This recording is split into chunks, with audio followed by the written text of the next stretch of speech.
Hello young physics learner, welcome back to my class. This is class 12th physics and today I am going to discuss this topic under alternating current, which is chapter 7 of NCERT book. So I took such a long time, I think that 3 days or 4 days are over now. So I took this long time to get back to your syllabus so that I may give you time, provide you time to revise the syllabus, and I hope that you have revised that previous syllabus alternating current. Remember I told that जितना आप revise करते जाओगे आपको उतना ज़्यादा grasp होगा. सबसे पहले तो लाइव क्लास में फोकस करना है एंड उसको रिव्यू करना है, then you will get 100% marks. अब तो 100% भी मिलने लगे तो गेन कर सकते हो, थोड़ी सी मेहनत कर लोगे सब कुछ मिल जाएगा. तो यहाँ पर आज मैं जो टॉपिक डिस्कस करने वाली हूँ LCR, इससे पहले के जितने भी टॉपिक थे up to LC circuit, radio tuning circuit complete हो चुका है. जिन्होंने अभी नहीं रिवाइज़ किया एक बार रिव्यू कर लो. पावर फैक्टर इम्पॉर्टेंट है, resonance, sharpness of resonance, and then I will come to the circuit. I will draw the circuit in tabular form so that you may differentiate between the different kind of circuit and you may learn the formula regarding that circuits. Total 7 circuits हैं, उनके formula revise हो जाएंगे इस table form में. तो आज का lecture बहुत इंटरेस्टिंग है. तो सबसे पहले तो हम LCR पे फोकस कर लेते हैं और ये सारे इंटरलिंक टॉपिक हैं. LCR से शुरू होकर के वो सारे कॉन्सेप्ट यहाँ पर अप्लाई होंगे पावर फैक्टर में, रेजोनेंस में, शार्पनेस में. AC बहुत ही प्रैक्टिकल टॉपिक है जैसा मैंने पहले डिस्क्राइब किया हुआ था, इसलिए एक बार को देख लो. अभी मैं दोबारा डिस्क्राइब नहीं कर पाऊँगी यहाँ पर, वो कि सिर्फ मैं सर्किट टेबुलर फॉर्म में बनाऊंगी. तो वो जो पूरा पुराना रिवीजन है, what is average current, what is root mean square current and how can you calculate average power, ये सब पढ़ लेना बेटा, ज़रूरी है आप लोगों के लिए. जितना पढ़ोगे उतना ज़्यादा आपको माइंड में आएगा कॉन्सेप्ट. ठीक है, तो सबसे पहले हम शुरू करते हैं LCR सर्किट. LCR का सीरीज़ कॉम्बिनेशन आपके सिलेबस में है. ये R है, देन L, देन C. आप किसी भी सीक्वेंस में बना लो, सीरीज़ कॉम्बिनेशन में कोई इम्पैक्ट नहीं पड़ता. LCR पहले L बना लो, फिर C बना लो, फिर R बना लो, तो उससे कोई इम्पैक्ट नहीं पड़ता, आप आराम से बना सकते हो. This one is the series combination. कैसे पता चल रहा है सीरीज़ कॉम्बिनेशन? यहाँ से ऑल्टरनेटिंग करंट आएगी, फेज चेंज होता है, ऑल्टरनेटिंग करंट है. This one is the AC mains, इसे हम AC मेंस कहते हैं, और इसका voltage V is equal to V0 sine omega t लेते हैं, which is the induced voltage here. Clear? Now the current is flowing in these 3 circuits, in these 3 component of the circuit L, C and R, and the voltage across this one is VR, voltage across this one is VL, and the voltage across this one is VC. Clear? And these 3 voltage, अब obviously ये जो series combination होता है उसमें voltage, जो supply voltage होता है वो डिस्ट्रीब्यूट होता है अपने कॉम्पोनेंट में. तो यहाँ पर क्या होगा कि V डिस्ट्रीब्यूट हो जाएगा VR, VL एंड VC के सम में. ठीक है, so this V is equal to VR plus VL plus VC. Clear है ये? अब इसके बाद हमें क्या करना होता है, जैसे बाकी सर्किट्स में किया था सेम मेथड यहाँ पे करना है. हमें सबसे पहले यहाँ पर निकालना है कि what is the net voltage. Net voltage की value V0 sine omega t है. उसके बाद हम करंट निकालेंगे, फिर इसमें इम्पीडेंस कितना आएगा. इम्पीडेंस आपने इससे पहले वाले सर्किट में भी निकाला है, दैट इज़ LC सर्किट में, CR सर्किट में, LR सर्किट में आप इम्पीडेंस निकाल चुके हो. एवरेज पावर निकाल के पावर फैक्टर निकालेंगे, देन रेजोनेंस की कंडीशन चेक करेंगे, देन उसके बाद शार्पनेस ऑफ रेजोनेंस का फॉर्मूला निकालेंगे, शार्पनेस क्या होती है उसको डिस्कस करेंगे. तो everything is inter related here. सबसे पहले तो आपके ये जो फॉर्मूला आया, ये इक्वेशन आई है, जो इस इक्वेशन को आप 2 मेथड से सॉल्व कर सकते हो. One is the phasor method and second is the analytical method. अब एनालिटिकल मेथड जनरली ये आपकी NCERT में दिया हुआ है, बट एनालिटिकल मेथड हम अडॉप्ट नहीं करते हैं क्योंकि आपकी क्लास में मेडिकल और नॉन मेडिकल दोनों बच्चे हैं. नॉन मेडिकल के बच्चे जो होंगे उनको भी इवन यहाँ पर प्रॉब्लम आएगी मैथमेटिकल एक्सप्रेशन समझने में अगर हम जाते हैं एनालिटिकल मेथड में, क्योंकि वो डिफरेंशिएशन आपने second degree, third degree differentiation आपने नहीं पढ़ा है. ठीक है, इसलिए हम यहाँ पर फेज़र मेथड अडॉप्ट करते हैं. तो हम यहाँ पर जो करंट निकालने जा रहे हैं that is on the basis of the phasor method. Clear? Remember this, two method हैं, आपसे कभी भी आता है तो आप बता सकते हो कि यहाँ पे टू मेथड्स होते हैं। हमने एलसी सर्किट में भी फेज़र मेथड ही अडॉप्ट किया था। Phasor method is good to find out the current as well as impedance, and उसको करंट निकालने के बाद हम पावर ईजिली निकाल सकते हैं। तो समझ रहे हो कि आपको करना क्या है, यहाँ पर स्टेप क्या होना चाहिए। तो कोई भी टास्क करने से पहले स्टेप्स क्लियर होना चाहिए। We are going to apply here the phasor method, got it. Now what is phasor method? We will draw the phasor diagram here, this one. यहाँ पर वाई एक्सिस में कुछ होगा? नो। एक्स एक्सिस पे nothing, because phasor जो होता है that is the rotation of the vectors, ठीक है। We will take here first of all, आपको पता है अब इस सर्किट, इस फेज़र के लिए आपको पिछले सर्किट का रिकॉल करना है। सबसे पहले आ जाते हैं आर सर्किट पे, सिंपल आर सर्किट में। सो आर सर्किट में वी और आई दोनों एक ही फेज़ में होते हैं, तो आई और वी हमने एक ही फेज़ में बना दिया। This is V R, clear. Current तो सेम है तीनों में, तो करंट में कोई वेरिएशन नहीं होना है। आई आर हमें नहीं लिखना है, यहाँ पर आई होगा, and voltage across the resistance is V R. Now the voltage across the inductor is leading the current, leading over the current by 90 degree. तो करंट तो सेम है, ठीक है। अब इंडक्टर के अक्रॉस वोल्टेज जो है वो लीड कर रहा है, तो लीड का डायरेक्शन क्या होगा? पॉजिटिव डायरेक्शन में। ये डायरेक्शन पॉजिटिव है, this is anti clockwise direction. Positive 90 degree पर हमने इसका ले लिया π/2, दैट इज 90। यहाँ पर हमने ले लिया voltage of the inductor. Next is the voltage of capacitor. Voltage across the capacitor lags behind the current by 90 degree. So ये आपने सी सर्किट में पढ़ा था। So this one is VC, clear है। और आप ये देख लो, लैग है इसलिए पीछे की साइड में है, और ये है π/2, क्लियर। तो लीडिंग और लैगिंग हम इस तरीके से फेज़र में फाइंड आउट कर लेते हैं। अब ये आपका पूरा का पूरा फेज़र डायग्राम बन चुका है। इस फेज़र डायग्राम में, क्योंकि ये एक वेक्टर रिप्रेजेंटेशन है, रोटेशन वेक्टर रिप्रेजेंटेशन होता है, इसलिए हम इसे वेक्टर की तरीके से सॉल्व करेंगे। Here the VL is given and in the just opposite direction VC is given.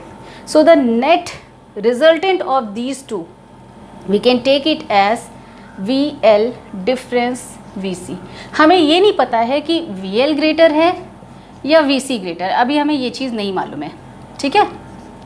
ये दोनों हमें नहीं मालूम है, remember this. VL is greater than VC और VC is greater than VL, we don't know. तो एक सिचुएशन, इन दोनों में से कोई एक सिचुएशन लेनी होगी। वो सिचुएशन हम इस तरीके से ले लेते हैं कि जो VC है, इन दोनों का जो रिजल्टेंट आ रहा है वो ऊपर की साइड आ रहा है। ऊपर की साइड आने का मतलब है VL is greater than VC। यहाँ पर ये सिचुएशन हम ले रहे हैं, VL is greater than VC। So जो ऊपर की साइड रिजल्टेंट वेक्टर आएगा that should be equal to VL difference VC। Difference मैंने इसलिए लगाया कि आगे जब आपको VC माइनस VL करना होगा तो that will be easy. Difference means होता है the greater value minus of smaller value. So VL difference of VC।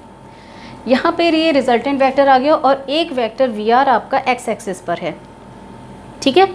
तो इसका रिजल्टेंट क्या आना चाहिए? आप लॉ ऑफ पैरेललोग्राम अगर लगाते हो या पाइथागोरस लगाते हो, सर हर तरीके से यहाँ पे ये सॉल्व हो जाएगा। आपने रिजल्टेंट वेक्टर इधर ले लिया, this one is V of the two, ठीक है। ये वैल्यू कितनी हो जानी चाहिए? This is equal to VL difference VC, और ये वैल्यू कितनी हो जाएगी? This is equal to VR।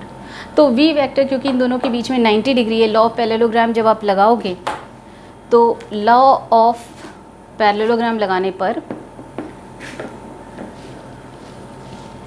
Law of parallelogram लगाने पर आपका जो यहाँ पर रिजल्ट आएगा वो क्या हो जाएगा? V² is equal to VL difference VC whole square plus VR² plus क्या आना चाहिए?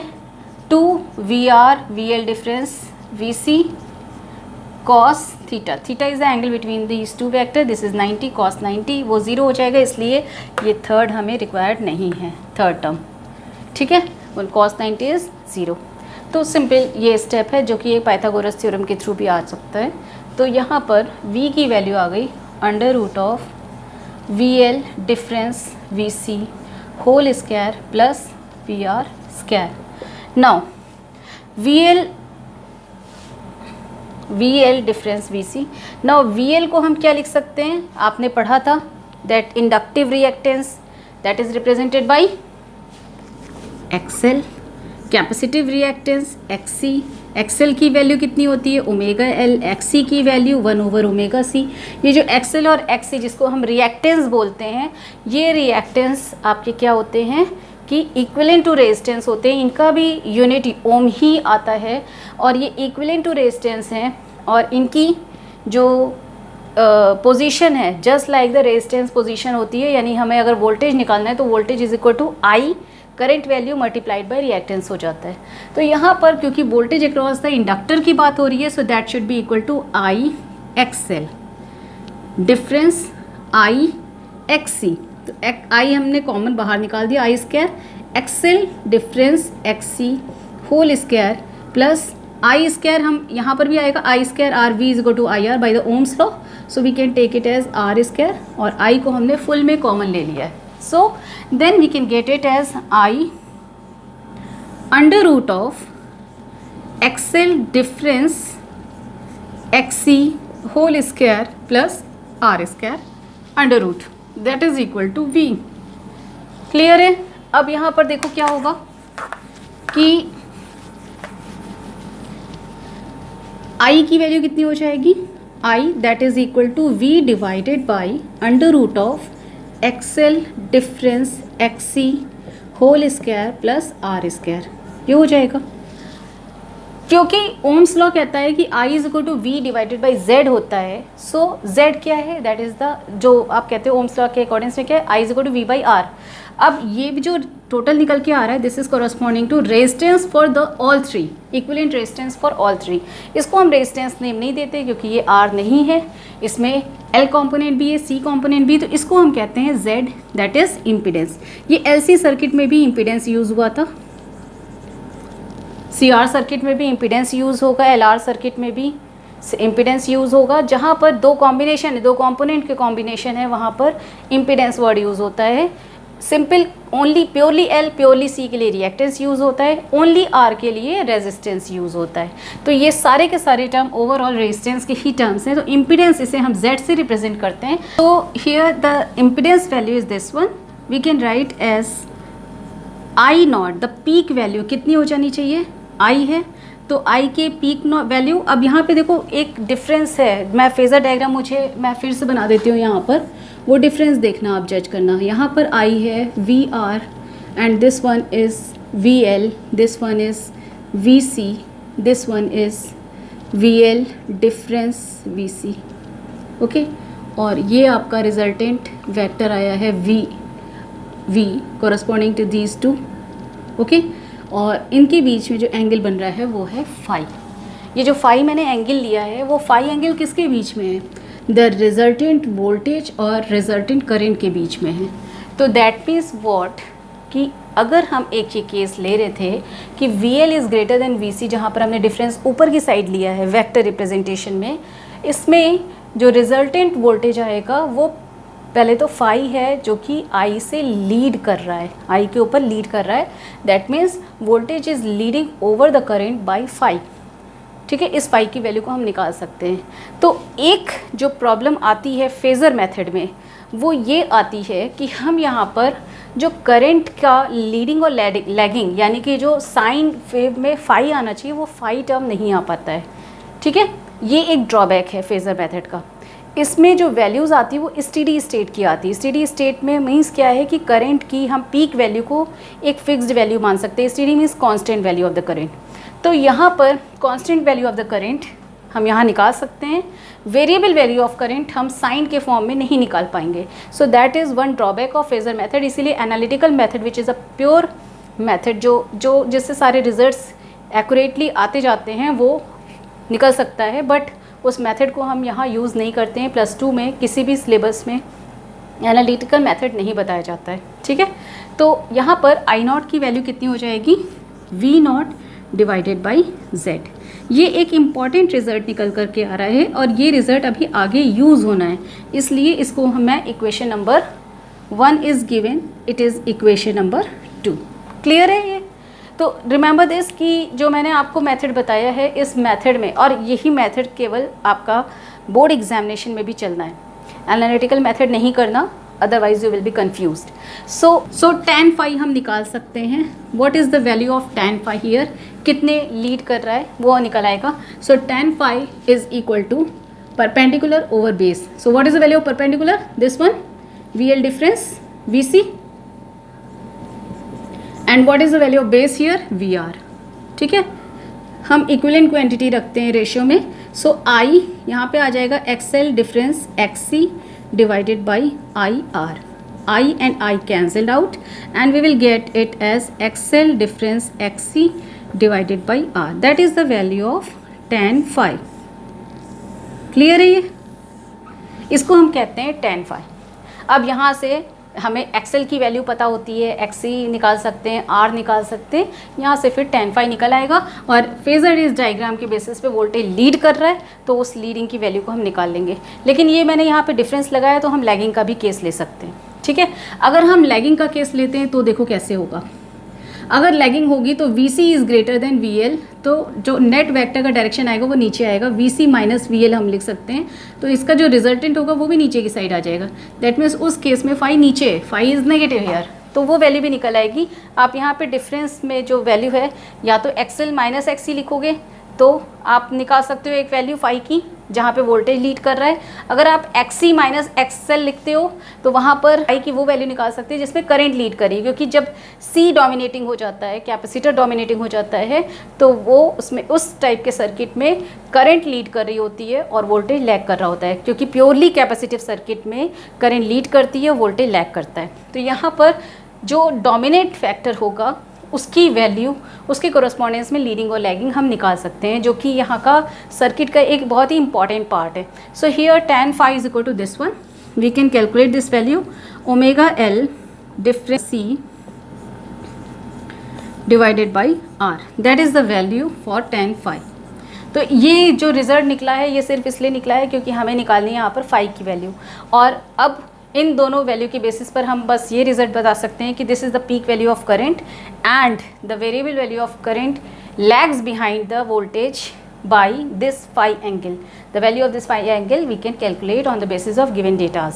Clear? So that is the result, one result of LCR circuit in the series combination. Clear है ये?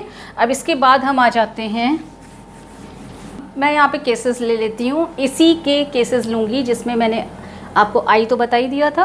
यहाँ पर फाई की वैल्यू भी आ गई है. इसके 3 केसेस बन सकते हैं और उनके 3 फेजर डायग्राम बन सकते हैं. उनको चेक कर लेते हैं. समझो इसको इस तरीके से कि L और C के बीच में फाइट हो रही है. R तो बेचारा बहुत ही एडजस्टिंग है. R सर्किट वो हमेशा I के साथ में रहता है, करंट के साथ में. तो L और C की फाइट में होता क्या है कि अगर L सर्किट डोमिनेटिंग हो जाता है, L सुपर इम्पोज कर रहा होता है C को, तो उस समय ऐसा डायग्राम आ रहा होता है. यानी फाई पॉजिटिव है, 0 डिग्री के ऊपर पॉजिटिव है, 0 डिग्री के नीचे नेगेटिव है. क्लियर? तो यहाँ पर हम केसेस कैसे लेते हैं. फर्स्ट केस लिया XL is greater then XC. इसका मीनिंग क्या हो गया? इसको हम ऐसे भी लिख सकते हैं, XL के कोरस्पॉन्डेंस में VL आएगा. VL is equal to IXL is greater than VC. Clear?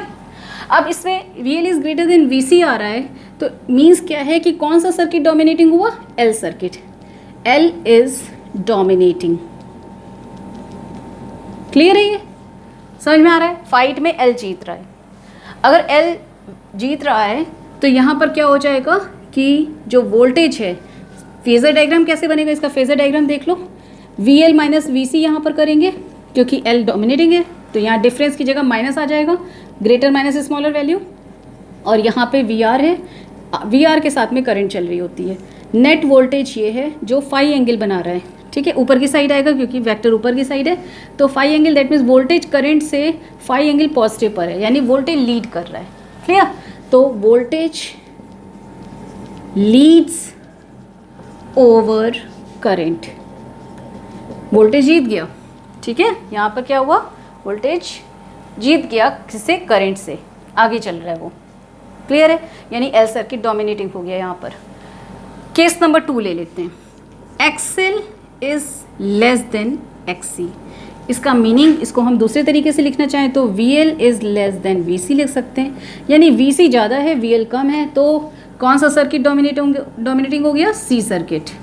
So C circuit is dominating. अब सी सर्किट डोमिनेटिंग है तो सी सर्किट की कैरेक्टरिस्टिक भी आ जाएगी और वो फेजर से भी क्लियर हो रही है। सी सर्किट की कैरेक्टरिस्टिक ये है कि करंट लीड कर रही होती है। अब यहाँ पर आपने जो ये डिफरेंस वाला डायग्राम बनाया इसमें वीसी नीचे होता है, वीएल ऊपर होता है। अगर वीसी ग्रेटर है तो नेट रिजल्टेंट वेक्टर नीचे की साइड आएगा। दैट मीन्स यहाँ नीचे की साइड में क्या आना चाहिए, V C minus of V L. अब यहाँ पर V L minus V C नहीं लिखेंगे, it should be V C minus V L because V C is greater than V L and here it is V R and I. So the resultant, क्योंकि एक vector इधर एक vector इधर है तो इसका रिजल्टेंट इसी साइड में आएगा, पैरेललोग्राम लॉ लगेगा तो यहाँ पर रिजल्टेंट वेक्टर आ गया।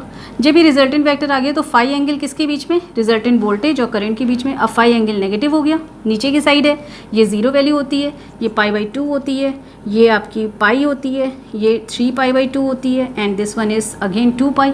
तो ये जो वैल्यूज़ आई इसमें ये शो हो रहा है कि ये नीचे डायरेक्शन मीन्स नेगेटिव वैल्यू हो गई। अगर ये नेगेटिव वैल्यू है तो इसका मतलब क्या हुआ कि करंट आगे है, वोल्टेज नीचे, वोल्टेज पीछे चल रहा है, तो करंट लीड कर रही है यहाँ पर। That means we can write current leads over voltage, यानी करंट जीत गई वोल्टेज से।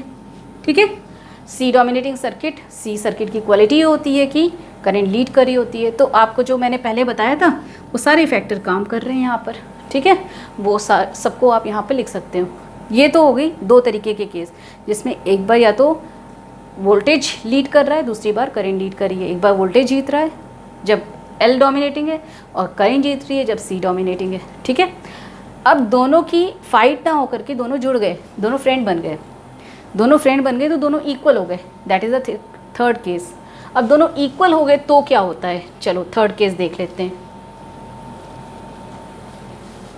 द थर्ड केस, इसको नोट करते जाना बेटा, बोर्ड की एक लिमिटेशन है, आपकी कॉपी में आप आराम से कर सकते हो तो नोट करते जाओ, क्योंकि बोर्ड पे तो मैं फिर आप देखोगे कि किसके बाद क्या उतारना है। ठीक है, तो कॉपी करना है तो साथ ही साथ करते जाओ। केस थर्ड केस आप ले रहे हो कि एक्सेल और एक्सी की फ्रेंडशिप हो गई है, दोनों फ्रेंड बन गए, दोनों इक्वल हो गए। तो जहाँ इन दोनों की फ्रेंडशिप हो जाती है वहाँ आर फ़ायदा उठा लेता है। आर क्या करता है, आर तो वैसे भी करंट के साथ में ही है। ठीक है, तो इन दोनों की फ्रेंडशिप होने पर क्या होगा, अगर आप ये फॉर्मूला देखते हो तो एक्सेल एक्सी अगर बराबर हो गए तो डिफरेंस का मतलब तो हमेशा माइनस होता है। इन दोनों में माइनस होगा, दोनों बराबर होने पर tan फाई वो कितना हो जाएगा, 0 ऊपर हो गया, नीचे r, 0 divided by r is 0। It implies that phi is equal to 0। Phi 0 हो गया तो इसका फेज़र कैसे बनेगा, इसका मीनिंग क्या निकल रहा है, आई करेंट है, वी आर है, और क्योंकि ऊपर और नीचे दोनों vector opposite and equal magnitude के हो चुके हैं, opposite direction and equal magnitude, तो इनका नेट रिजल्टेंट यहाँ 0 हो गया। V L difference V C is 0। ठीक है, V L difference V C is equal to 0 क्योंकि दोनों इक्वल वोल्टेज हो गए। ओके, करंट तो सेम थी सीरीज कॉम्बिनेशन में, सो वोल्टेज इक्वल, तो इसका मतलब कि यहाँ पर वोल्टेज ये वाला तो रह ही नहीं गया, तो वोल्टेज कौन सा, नेट वोल्टेज किधर की साइड आ जाएगा, equal to the voltage of resistance. That means V is equal to V R हो जाएगा। क्लियर है बात, समझ में आ रही है, V is equal to V R हो जाएगा, ये रिजल्टेंट वोल्टेज हो गया और इनके बीच में कोई फेज डिफरेंस नहीं है। तो यहाँ पर रेजिस्टिव सर्किट बन जाता है, यानी कि रेजिस्टेंस सर्किट फ़ायदा उठा लेता है यहाँ पर। तो अब इस केस में जो फेज़ डिफरेंस होता है वो 0 हो जाता है, करंट और वोल्टेज एक ही फेज़ में आ जाते हैं। दैट मीन्स जहाँ L और C की फ्रेंडशिप हुई वहीं पर वोल्टेज और करंट की भी फ्रेंडशिप हो जाती है, ना कोई आगे ना कोई पीछे। So this kind of circuit is called purely resistive circuit, क्योंकि यहाँ पे L और C ने अपना रोल फिनिश कर दिया है। Clear, so that is overall the 3 cases corresponding to the LCR सर्किट। ये आई होप कि ये फैक्टर पूरा क्लियर हो गया होगा। यहाँ पर देख लो, अब हमें नेक्स्ट टॉपिक पे आना है, पावर फैक्टर। पावर फैक्टर दिख रहा है, चलो शुरू कर देते हैं। यहाँ पर केस ले लिया है हमने कि V is equal to V naught, यहाँ पर कोई डायग्राम नहीं बनना है, V naught sine omega T, ये तो इनिशियली हमने लिया ही हुआ था, और करेंट का फैक्टर हो गया V I naught sine omega T plus phi. देखो या तो माइनस फाई लेंगे या तो प्लस फाई लेंगे, दोनों में से एक ही केस लेंगे, जैसा कि मैंने लास्ट टाइम पे अभी डिस्कस किया कि या तो केस नंबर 1 ले लो या तो केस नंबर 2 ले लो। ठीक है, डोमिनेट तो L और C में कोई भी कर सकता है। तो हमने यहाँ पर ये केस लिया है कि यहाँ पर क्योंकि करंट लीड कर रही है, प्लस फाई एंगल लीड कर रही है वोल्टेज से, तो यानी ये कैपेसिटर डोमिनेटिंग सर्किट है LCR में। ठीक है, क्लियर है ना इतना। तो V naught and I naught हमें ये चाहिए था, और यहाँ पर ये याद रखना कि आई नॉट की वैल्यू कितनी निकल करके आई थी, वी नॉट ओवर जेड, और जेड क्या है, इम्पीडेंस है, उसकी भी वैल्यू आपने निकाली हुई है। अच्छा, अब फिर से ये पिछले टॉपिक से लिंक हो गया। लास्ट टॉपिक जिसमें पावर हम निकालते थे और एवरेज पावर निकालते थे by the Fourier method. So again जिन्होंने पढ़ा हुआ है उनको याद होगा इसमें स्टेप्स क्या करने हैं, जिन्होंने नहीं पढ़ा एक बार को रिव्यू कर लो, ठीक है। तो पावर हम सिंपली निकालते हैं, power is equal to voltage into current होता है। तो यहाँ पर वी नॉट आई नॉट दोनों एक साथ ले लिया, current sine omega T and sine omega T plus phi, ये वैल्यू हमने ले ली पावर की, निकाल लेते हैं इसको। ये पूरा मैथमेटिकल स्टेप है, फूरियर पूरा अप्लाई होता है, इसलिए इसमें कुछ सोचने वाली बात नहीं है, सिर्फ मैथमेटिक्स को फॉलो करते जाना है हमें। यहाँ पर वी नॉट आई नॉट को हम पी नॉट भी लिख सकते हैं, सिंपली पी नॉट लिख लो इसे, ठीक है। Sine omega T sine C plus D का फॉर्मूला क्या होता है, sine C cos D plus cos C sine D, ठीक है। Now P naught sine omega T, इसको अंदर ले आते हैं पूरा term, sine square omega T हो जाएगा। इसको नोट डाउन करते जाओ और स्टेप समझते जाओ, साथ ही साथ समझना भी ज़रूरी है। Sine omega T cos omega T, इसको हम 2 sine omega T cos omega T ले सकते हैं, तो sine 2 omega T divided by 2। समझ में आ रहा है ये स्टेप कहाँ से आया, देखो sign omega T cos omega T आया, तो 2 साइन थीटा कॉस थीटा क्या होता है, sine 2 theta. So here we will take sine 2 theta यानी 2 ओमेगा टी, 2 से मल्टीप्लाई किया है तो 2 से डिवाइड करना होगा, इसलिए यहाँ पे 2 आया हुआ है, ठीक है। This one multiplied by sine 5, so that is overall the term. अब यहाँ पर देखो तो ओके, अभी इसको और सिंप्लीफाई किया जा सकता है, कैसे, देखो ये ओपन कर लो कॉस के फॉर्म में, तो क्योंकि यहाँ पे साइन की 2 टर्म है तो यहाँ पर हम ये कोशिश करेंगे कि कॉस के भी 2 टर्म आ जाएँ। तो साइन स्क्वायर को अगर हमें कन्वर्ट करना है तो फॉर्मूला क्या हो सकता है, that is 1 minus of cos 2 omega T divided by 2, ये फॉर्मूला आता है। आपको पता है cos 2 omega T is equal to 1 minus of 2 sine square theta into cos 5 plus, अब आप ये वैल्यू रख दोगे 1/2 साइन 5 साइन 2 ओमेगा टी। इसका बेनिफिट क्या होगा कि आपके पास अभी कॉस का फॉर्मूला आ जाना है, ठीक है। So you will take this half, you can take out of the bracket and then you will get cos, ये पूरा टर्म इसके साथ में कॉस मल्टीप्लाई हो रहा है, cos 5 minus of cos 2 omega T cos 5, 2 हम बाहर ले चुके हैं इसलिए उसको पुट करने की रिक्वायरमेंट नहीं है, plus sine 5 sine 2 omega T. Clear है, देख लो स्टेप। आपने क्या किया कि cos 5 से इसको मल्टीप्लाई किया, हाफ ये जो 1/2 टर्म था हमने ब्रैकेट के बाहर लिया है, and then it is 1 minus of cos 2 omega T, cos 5 with 1 cos 5 with cos 2 omega T, then यहाँ पर हाफ बाहर चला गया है, साइन 2 ओमेगा टी साइन 5, ये पूरा टर्म आ गया। अब आप इन दोनों टर्म्स को देखो तो ये है sine C sine D minus cos C cos D. तो what is the formula for cos c plus D, so cos c plus D is equal to cos c cos d minus of sine c sine d, ये होता है, ठीक है। अब यहाँ पर minus का फॉर्मूला अगर लगाते हैं, यहाँ पर देखो आपका ये माइनस साइन है, ये माइनस अगर हम कॉमन ले ले तो यहाँ पर माइनस आ जाएगा। So we will take here p naught divided by 2 cos 5 minus, ये माइनस कॉमन ले लिया और ब्रैकेट के अंदर क्या आ गया, cos 5 cos 2 omega T minus sine 5 sine 2 omega T, ठीक है। सिंपल हम ट्रिग्नोमेट्री यहाँ पर अप्लाई कर रहे हैं, तो आपके पावर का फॉर्मूला यहाँ पर आ जाएगा P naught divided by 2 cos 5 minus sine cos c cos d minus sine c sine d, this is cos c plus d, that is the formula. So you will take this formula as cos c plus d, so cos 2 omega t plus 5, that is the formula for this overall 2 terms, ये formula आ गया। अब ये थोड़ा simplified form में लग रहा है, आप देखो तो यहाँ पे 2 टर्म्स बचे, अभी यहाँ पे 3 टर्म्स हो चुके थे, तो 2 टर्म्स में अब आपने एवरेज पावर निकालनी है, ठीक है। हम निकालने क्या जा रहे हैं, power factor.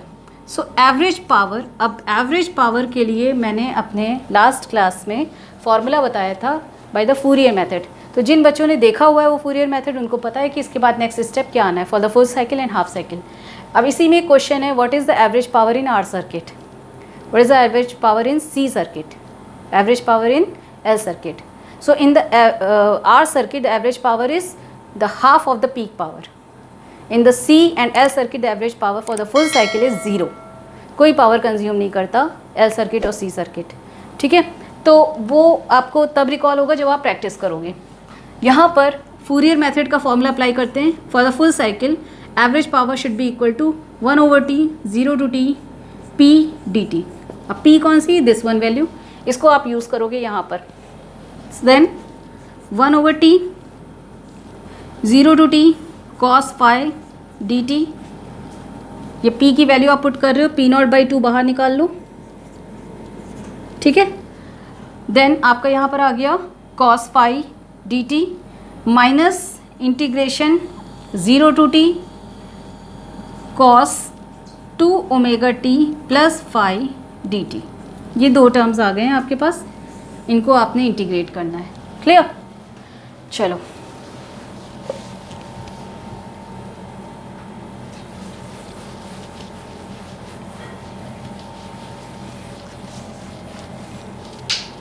Now average power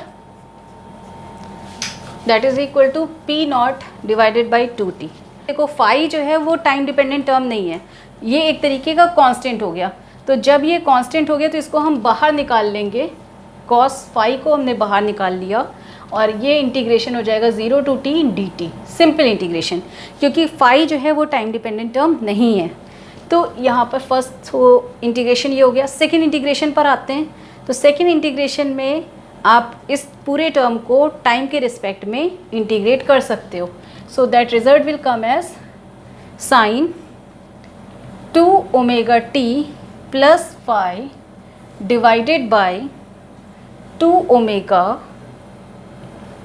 with minus sign and the limit is 0 to t. So ये आपका सेकेंड टर्म का रिजल्ट आ गया। Now you will take this P0 divided by 2t, P0 divided by 2t and cos phi as such, okay, and 0 to t, इसका result क्या आना चाहिए, simple t आना चाहिए। समझ रहे हो? यहाँ पर आपने क्या किया, 1 का इंटीग्रेशन किया। तो आप इंटीग्रेशन का फॉर्मूला जानते हो, x to the power n dx का फॉर्मूला क्या होता है, x to the power n+1 over n+1। तो यहाँ पर तो 1 था, यानी कि कोई पावर नहीं थी, यहाँ x की पावर 0 ले सकते हैं। x की पावर 0 का मीन्स क्या हुआ, x की power 0 + 1 over 0 + 1 that is x only. तो यहाँ पे x की जगह क्या आना चाहिए, t। अब आप लिमिट भी अप्लाई करोगे तो अपर लिमिट t अप्लाई हो जाएगी, लोअर लिमिट 0 है ऑलरेडी, वो हट जाएगी। सो ये आपका फर्स्ट टर्म सॉल्व हो गया इंटीग्रेशन के बाद। नेक्स्ट टर्म पर आ जाते हैं। यहाँ cos 2ωt की वैल्यू t के साथ में पुट कर दिए। ये रिजल्ट देखो आप, अगर आप t पुट करते हो यहाँ पर तो 2π/t है मल्टीप्लाइड बाई t, तो कितना रिजल्ट आएगा, t and t cancel, 2π × 2 is 4π, 4π is 0, तो यहाँ तो 0 टर्म हो जाएगा, ठीक है। ये टर्म 0 हो गया। उसके बाद आपका जो फाई टर्म है वो एस सच रहा, तो आपने लिख दिया साइन फाई। दूसरा टर्म आप देखो तो 0 पुट करोगे तो साइन फाई डिवाइडेड बाई 2ω। यहाँ पे आपने क्या किया, दूसरे टर्म में t को 0 पुट किया तो कितना बचेगा, केवल साइन फाई, क्योंकि साइन ये जो 0 है ये तो हट जाएगा, बचेगा केवल साइन फाई। तो साइन फाई आ गया। ये दोनों टर्म कैंसिल हो जा रहे हैं आपस में, ठीक है। तो सेकेंड टर्म तो पूरा का पूरा कैंसिल हो गया, phi both are cancelled with each other. You have got this term that is P0 cos phi divided by 2। ये आ गई आपकी एवरेज पावर, ठीक है। क्लियर है? ये जो cos phi टर्म है, cos phi, इसको हम कहते हैं पावर फैक्टर। क्यों कहते हैं, अब इसका भी रीज़न समझ लो। तो पावर फैक्टर क्या होता है, ये जो आपका हेडिंग था मेन, आपको सॉल्व क्या करना था, पावर फैक्टर। तो पावर फैक्टर होता क्या है कि एवरेज पावर, फुल साइकिल के लिए एवरेज पावर जब हम निकाल रहे होते हैं, इसमें cos phi जो वैल्यू होती है that is called the power factor. क्यों पावर फैक्टर है उसकी भी वैल्यू देख लो। तो जो cos phi होगी, अगर आप फेज़र डायग्राम में आओ तो tan phi का रिजल्ट क्या आया था, फेज़र याद है जो मैंने पहले बनाया था, tan phi का रिजल्ट क्या आया था, ये था VL माइनस ऑफ VC और यहाँ पर है वी आर, तो tan phi परपेंडिकुलर ओवर आपका बेस हो जाता है। तो cos phi की वैल्यू कितनी हो जाएगी, बेस ओवर हाइपोटेन्यूज, यानी cos phi की वैल्यू होनी चाहिए we R divided by V. Okay, now what is the value of V R? V R is I into R, and what is the value of V? V is आपने पहले ही निकाली हुई है, that is I into Z, that is the value of V, आपने निकाली हुई थी, v is equal to I Z. तो आपका पावर फैक्टर का फॉर्मूला आ जाता है r divided by z, that is a formula. समझ में आ रहा है क्या होता है पावर फैक्टर? अब ये जो इतना मैथमेटिकल स्टेप था ना, इसकी प्रैक्टिस कर लेना अच्छे से। बोर्ड एग्जामिनेशन में ये क्वेश्चंस आते हैं, इन क्वेश्चंस पे प्रैक्टिस रखोगे तो आप अच्छे से कर ले जाओगे इजीली, ये डिफ़िकल्ट नहीं लगेंगे। ठीक है, this average power that is equal to P naught divided by 2 cos phi, where cos phi का फॉर्मूला कितना हो गया है, cos phi is equal to r divided by z, where z का फॉर्मूला कितना होता है, that is r square plus XL minus XC, difference लिख लो यहाँ पर एक्सी होल स्क्वायर। ठीक है, ये पूरा टर्म आ चुका है। ओके, अब यहाँ पर देखते हैं कि जो पावर फैक्टर आ रहा है ये किस किस केस में पॉजिटिव, किस किस केस में नेगेटिव होता है। इसको हम पावर फैक्टर क्यों कहते हैं? ठीक है, रीज़न क्या है? सबसे पहले तो पावर फैक्टर इसलिए कह रहे हैं क्योंकि ये पावर एवरेज पावर के फॉर्मूले में आ रहा है, that is why it is power factor. अब फैक्टर क्यों कह रहे हैं? क्योंकि ये फैक्टर अगर चेंज होगा तो एवरेज पावर चेंज हो जाएगी। केसेस देखते हैं, यहाँ पे फिर से 3 केसेस बनते हैं। Case number 1, if we are taking that XL is greater than XC, first case, so will get it that Z is equal to under root of R square plus XL minus XC whole square, ये आएगा result.